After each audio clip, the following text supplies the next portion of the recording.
You know, when you say Bentley, you automatically think luxury. You automatically think four-door sedan, luxury, big bug eye in the front. Well, the 2025 Bentley Spur is here. The Flying Spur, to be exact, is here. It is getting a facelift, and it's also getting a heart transplant. So for you Bentley fanatics, I'm going to give you all the details, at least of what now has come out of Bentley, because we don't know much yet. We do have a teaser picture, which is this one up here that I'm showing you guys right now, and you can see that front end. I don't see there's much of a difference other than probably the front little scoop there under the headlight. I think it's all still the same. Bentley doesn't seem to kind of get away from that big bug eye front headlights and the little ones on the side, but that's just, I guess, the iconic mark of them.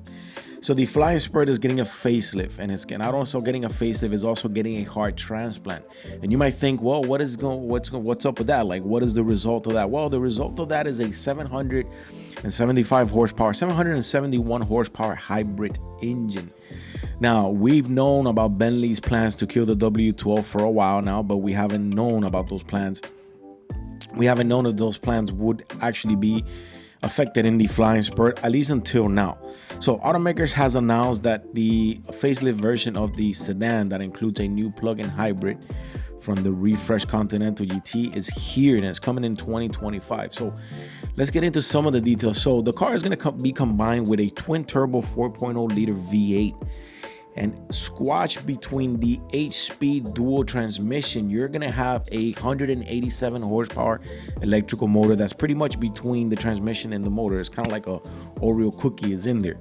The two combined have an output power of 771 horsepower and 738 pound-feet of torque. Now, when you have that much pound-feet of torque near a horsepower, when the numbers are almost kind of equal, you feel that power pretty big. Now, the electrical motor sources a 25.9 kWh battery, which is claimed to provide up to 51 miles of the EV-only driving ranges. I would say that if you're in the city, this will probably be the best vehicle. If you obviously have the money to splurge and you buy this luxury vehicle, 51 miles on the EV motor, I think is actually pretty good, at least for being in the city. It's not bad going to get your groceries, dentist appointments, doctor's appointments, any of that stuff, picking up the kids or whatever. Now, for long range miles, you have your 4.0 twin turbo V8, which is it's pretty outstanding that they get pushed out with both of them combined 771 horsepower. That's the article goes to say that if all the figures seem familiar to you, that's because they are on top of powering the refreshed Continental GT. The mighty PHEV powertrain have been making the rounds throughout the greater Volkswagen Group's production facility. The recently announced plug-in hybrid Lamborghini Urus SE uses a slightly more powerful version of the same setup, while Porsche just announced a new Panamera Turbo SE hybrid with the same system. Yeah, they're kind of moving into, most of these companies are kind of moving into the same system where you have in your big engine and you have your plug-in hybrid, and that's, I think, is something that I like. I actually believe that hybrid combined with a powerful engine to make a very powerful vehicle, and I like that. I don't like the full electric aspect of a vehicle. I don't think these companies like Lamborghini, Porsche, Bentley, I don't think they're gonna get away from not producing this big cylinder horsepower monster engines, because that's what they're known for.